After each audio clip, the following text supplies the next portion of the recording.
तस्वीरें दर्शकों के सामने शानदार स्वागत हुआ और उसके बाद दीफू में ही प्रधानमंत्री एक रैली को संबोधित करने वाले हैं और 11 बजे पहुंचने का कार्यक्रम था।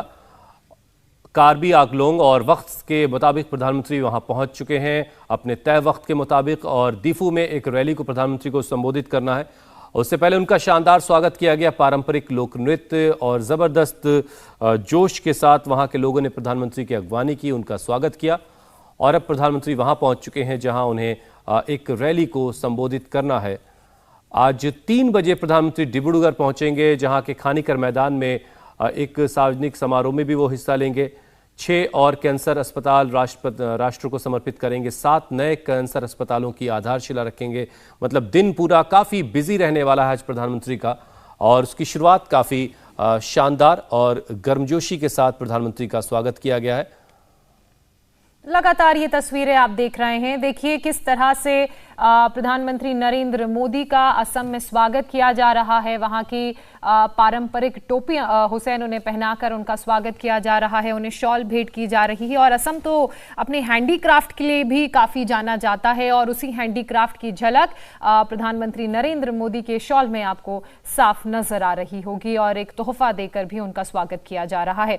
और लगातार पूरा कार्यक्रम प्रधानमंत्री नरेंद्र मोदी का, हुसैन ने आपको बताया, डिब्रूगढ़ जाने का भी कार्यक्रम है। कैंसर अस्पताल का तोहफा प्रदेश की, देश की जनता को प्रधानमंत्री देंगे। और इसी बीच देखिए कितने उत्साहित ये लोग नजर आ रहे हैं प्रधानमंत्री को अपने बीच पाकर। और अब से कुछ ही देर बाद प्रधानमंत्री का संबोधन भी होगा और संबोधन भी लाइव हम आपको सुनाएंगे। लेकिन इसी बीच ये तस्वीरें आपके सामने हैं। देखिए हाथ मिलाकर प्रधानमंत्री ने सभी का अभिवादन स्वीकार किया और ये जब दीफू में अब मौजूद हैं प्रधानमंत्री, मंच पर विराजमान हैं। और बड़ी खास टोपी है जो सिर पर इस वक्त प्रधानमंत्री के दिख रही है। अच्छा देवेंद्र, हमने प्रधानमंत्री के काम करने के तरीके में एक ये भी चीज़ देखी कि जो लोकल कारोबार होता है, किसी एक इलाके की जो पहचान होती है उसको भी अपने तरीके से प्रमोट करते हैं। तो जो वहाँ का कारोबार है, असम की जो चीज़ें हैं, उसको प्रधानमंत्री का ये दौरा किस तरीके से फ़ायदा पहुँचाएगा? नहीं, निश्चित तौर पर हमेशा ही ये कोशिश ये करते हैं कि लोकल पर वोकल का जो उनका ये नारा रहता है, तो जब अवसर मिले, जब मौका मिले तो ऐसी चीजों को प्रमोट करें ताकि ये उससे जुड़े हुए जो लोग हैं उनके लिए एक बेहतर मार्केट आगे मिल सके और ज्यादा से ज्यादा लोग प्रधानमंत्री नरेंद्र मोदी को देखकर उससे आकर्षित हो। चाहे आप असम के गमछे की बात कर लें या वहाँ पे जो पगड़ी बांधी जाती है या फिर त्रिपुरा की आप बात कर लें, वहाँ पे बांस से बने सामानों की बात कर लें, इन सारी चीजों को प्रधानमंत्री नरेंद्र मोदी समय समय पर जब वहाँ के मुख्यमंत्री लाके उनको देते हैं या उनके संज्ञान में लाते हैं या किसी तरह से कोई भेंट मिलती है, तो प्रधानमंत्री नरेंद्र मोदी की कोशिश रहती है कि उसको देश के सामने, दुनिया के सामने उसकी एक मैसेजिंग की जाए ताकि ज्यादा से ज्यादा उस सेक्टर को फायदा हो सके। हालांकि आज के अगर आप दौरे की बात करें तो निश्चित तौर पर, जैसे कि पहले मैंने बताया था कि 3 चीजें बहुत महत्वपूर्ण है आज के इस दौरे में। पहली बात कि जो कैंसर हॉस्पिटल हैं, जो कि असम सरकार और टाटा के साथ कोलैबोरेशन के साथ ये सारे प्रोजेक्ट बन रहे हैं, जिनमें से 17 हॉस्पिटल बन रहे हैं। पहले स्टेज में 10 बनना था, जिसमें से 7 तैयार हो गया है, उसका प्रधानमंत्री नरेंद्र मोदी आज इनॉग्रेशन कर देंगे। 3 का अलग अलग स्टेज पे काम चल रहा है और शेष जो 7 हैं उनके लिए अभी फाउंडेशन स्टोन रखा जाएगा। इसके अलावा जो अमृत सरोवर हैं, जो कि प्रधानमंत्री नरेंद्र मोदी बार बार इस साल बहुत ज्यादा फोकस दे रहे इस बात पे, कल भी जब उनकी काउंसिल ऑफ मिनिस्टर्स की बैठक हुई थी तो उसमें अमृत सरोवर को लेके इनका फोकस बहुत ज्यादा था। मंत्रियों को उन्होंने ये बताया था कि किस प्रकार से हर एक डिस्ट्रिक्ट में कम से कम 75 जलाशय बनने चाहिए जिन्हें अमृत सरोवर नाम दिया जा रहा है। और इसके पीछे बड़ी वजह यह है कि देश में कई हिस्सों में जो जल का संकट रहता है उससे निपटा जा सके। नॉर्थ ईस्ट की अगर बात करें तो वहां तो जल का संकट नहीं जाता है। ये तो बहुत महत्वाकांक्षी परियोजना एक तरह से कही जा सकती है, अमृत सरोवर की जो परियोजना है, और 2950 से ज्यादा अमृत सरोवर परियोजनाओं की आधारशिला आज प्रधानमंत्री रखेंगे। ये बहुत महत्वपूर्ण होगा। असम में कम से कम जो पानी का संकट है वो पूरी तरह से इससे खत्म किया जा सकता है।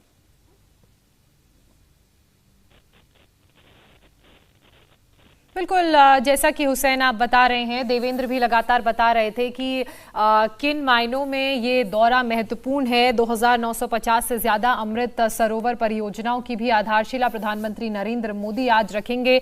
शिक्षा के क्षेत्र को लेकर भी कई तोहफे प्रदेश की जनता को आज मिलेंगे, कई विश्वविद्यालयों को वो समर्पित करेंगे। एक बार फिर से देवेंद्र हमारे साथ जुड़ चुके हैं। हुसैन, देवेंद्र, आज बड़े पैमाने पर जो वो अमृत सरोवर की परियोजना है उसकी आधारशिला प्रधानमंत्री के हाथों से रखी जाएगी। 2950 से ज़्यादा अमृत सरोवर बनाने की जो एक महत्वाकांक्षी परियोजना उसकी आधारशिला रखेंगे। इस परियोजना से कम ये उम्मीद की जाएगी कि असम में जो जल संकट जैसी जो समस्या है वो पूरी तरह से खत्म हो जाएगी। बिल्कुल, और इसमें दो तरफा चीजें होती है। पहली बात यह है कि असम को हमने देखा है, आप सभी ने देखा है किस प्रकार से वहाँ बाढ़ की समस्या से असम का कई हिस्सा बुरी तरह से प्रभावित रहता है, और दूसरी तरफ कई ऐसे हिस्से भी हैं जहाँ पर जलाशय के को लेकर समस्या रहती है। नॉर्थ ईस्ट के बाकी दूसरी जगहों पर भी ये समस्या रहती है। तो ऐसी स्थिति में प्रधानमंत्री नरेंद्र मोदी का इस साल का पूरा एक तरह से थीम है इस बात को लेकर कि देश में हर हिस्से में जलाशय होने चाहिए और हर जिले में कम से कम 75 जलाशय होने चाहिए। सभी सांसदों को भी उन्होंने इस बात को लेकर बार बार हिदायत दी है कि आप जल्द से जल्द 75 जलाशय कैसे बनाए जाएं आपके संसदीय क्षेत्र में, हर जिले में कैसे हों, इसके लिए काम करने की जरूरत है। उसी सिलसिले में आसाम में 2950 जलाशय बनाए जा रहे हैं, जिसको अमृत सरोवर नाम दिया गया। अमृत सरोवर नाम इसलिए आज से प्रधानमंत्री दे रहे हैं कि आजादी के अमृत काल में जो कि 75 वर्ष पूरा हो रहा है तब आप ये सारे काम कर रहे हैं, तो उस लिहाज से उसका एक सिंबॉलिक मीनिंग जाए, उस लिहाज से प्रधानमंत्री नरेंद्र मोदी इसको अमृत सरोवर कहते हैं। लेकिन निश्चित तौर पे जल की समस्या, जल संकट एक बड़ी समस्या है देश के लिहाज से। उसका एक बड़ा समाधान ये होता है कि जब आप ऐसे जलाशय बनाते हैं तो जो वर्षा से जो जल आती है या दूसरे तरीके से उसकी बर्बादी नहीं होती, बल्कि उसका एक संचय होता है। और फिर उसके आधार पर जब आवश्यकता होती है तब उसका खेतों में या दूसरे तरीके से इस्तेमाल कर सकते हैं। तो कुल मिलाकर एक वैज्ञानिक सोच के तहत इस प्रोजेक्ट को भी लिया गया है, और उसके चलते आज आसाम में आप देख रहे हैं कि इतने बड़े प्रोजेक्ट का प्रधानमंत्री नरेंद्र मोदी आज इनॉग्रेशन कर रहे हैं। और देवेंद्र, इतने बड़े पैमाने पर कैंसर अस्पतालों की जरूरत असम को क्यों पड़ी? डिब्रूगढ़, कोकराझार, बारपेटा, दारांग, तेजपुर, लखीमपुर, ये तमाम इलाके, जोरहाट, इन सब जगहों पर कैंसर अस्पताल बन चुके हैं। इसके बारे में जरा बताइए। और हुसैन, तकरीबन लगभग 5,500 किलोमीटर का सफर करके वहाँ के लोगों को इस बीमारी के इलाज के लिए जाना पड़ता था पहले। तो ऐसे में केंद्र में आने के बाद प्रधानमंत्री नरेंद्र मोदी ने बार बार इस बात पे फोकस दिया। उसके बाद वहाँ की राज्य सरकार, जब हेमंत बिस्वा शर्मा वहाँ डिप्टी सीएम थे और सर्बानंद सोनोवाल सीएम थे, तब से ही प्रधानमंत्री नरेंद्र मोदी इस बात पे जोर दे रहे थे कि इन सेक्टर में काम करने की जरूरत है और केंद्र सरकार से जितनी मदद की जरूरत है वो करेगी। उसके बाद असम सरकार और टाटा, इन दोनों ने मिलकर ये इनका एक ज्वाइंट प्रोजेक्ट है जो कि वहाँ पे ये किया जा रहा है। इसके पीछे बड़ी वजह ये है कि सिर्फ आसाम नहीं बल्कि नॉर्थ ईस्ट के लिए आसाम एक प्रमुख केंद्र है, तो बाकी राज्यों के लिए भी इतना दूर उनको इस गंभीर बीमारी के समाधान के लिए दूर ना जाना पड़े, बल्कि आसाम में ही वो सुविधाएं उपलब्ध हो जाए, उसमें अलग अलग जिलों में वो सुविधा रहे, ताकि जिस राज्य से, नॉर्थ ईस्ट के जिस राज्य से जो जगह नजदीक पड़ता हो वहां पे जाकर वो व्यक्ति अपना इलाज करा सके। तो इस चीज को ध्यान में रखते हुए इस पूरे प्लान को तैयार किया गया है, जिसमें से आज तो 7 हॉस्पिटल तैयार है जिसका प्रधानमंत्री नरेंद्र मोदी इनॉग्रेशन करेंगे, और इसके अलावा बाकी 3 जो है उसके कंस्ट्रक्शन के अलग अलग स्टेज पे हैं, और शेष जो 7 है उसके लिए फाउंडेशन स्टोन रखा जाएगा।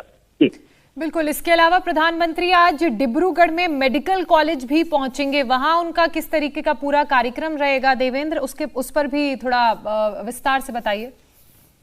और डिब्रूगढ़ जब वो जाएंगे तो वहाँ पे जो हेल्थ सेक्टर के जिन हॉस्पिटल्स वगैरह की हम लोग बात कर रहे हैं, तो उसके पीछे वजह वही है। लगभग 3:30 बजे के आसपास का समय रहेगा जब प्रधानमंत्री नरेंद्र मोदी वहाँ पे पहुंचेंगे इस कैंसर हॉस्पिटल के लिए। और उसके पहले अभी जो कार्यक्रम होगा वो या तो एजुकेशन सेक्टर को लेकर उसको फोकस रहना है, दूसरा अमृत सरोवर जो प्रोजेक्ट हैं इन सारे प्रोजेक्ट्स को लेकर फोकस रहना है। डिब्रूगढ़ जाने के बाद प्रधानमंत्री नरेंद्र मोदी कैंसर हॉस्पिटल का इनॉग्रेशन करेंगे और बाकी के लिए फाउंडेशन। इंडिया टीवी हर वक्त हर जगह डाउनलोड करने के लिए सर्च करें India TV news Google play store या ऐप स्टोर पर।